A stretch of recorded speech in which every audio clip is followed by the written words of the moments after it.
Do you gather it, hon? She's harvesting the aerials, which are the and the top part of the aerials, because these are in a place where they're reaching for the sunlight, so the bottom part doesn't have a whole lot of leaves on it. So we want the leaves. You can use the stems and the flowers, and she's getting a few from each plant so that it doesn't tax one plant too much. And then this is getting towards the end of the season, so ideally you would want to harvest them earlier than now, but they're called touch-me-nots because they can, I don't know if these have already launched their seeds. I think they have, but they spit their seeds out if you touch them sometimes. And what do you use it for? Which is really good if you harvest them, to go ahead and make sure all of their seeds are launched out so that it's reseeding the ground for next year. And what's its medicinal use?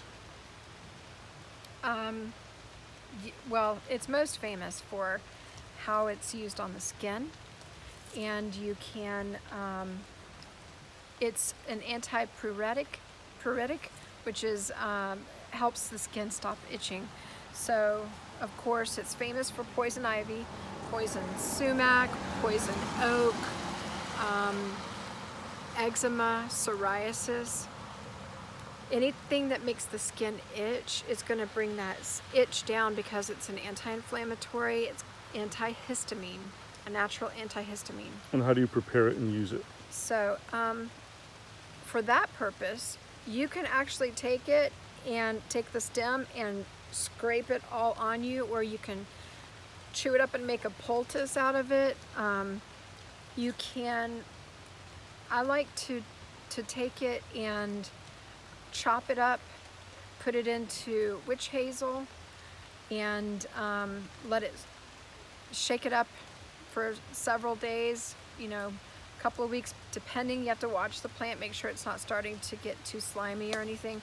Once it starts to get slimy, you or a little bit before that, you want to go ahead and strain all of the plant material off so that you have a nice tincture that you use externally. So you don't want to take that witch hazel internally. No. But you can take just the plant by itself internally. It's really good for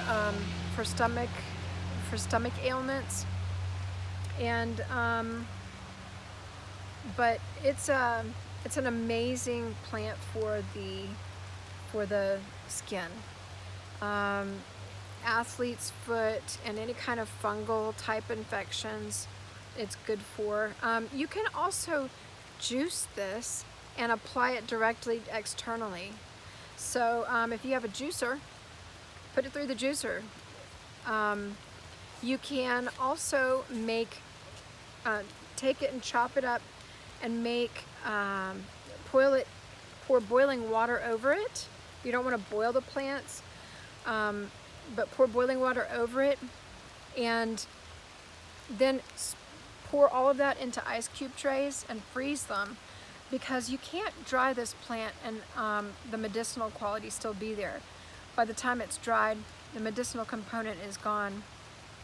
So it has to be used in the freshest format possible. So I like to freeze jewelweed ice cubes for use all year round, because just because poison ivy is not summertime,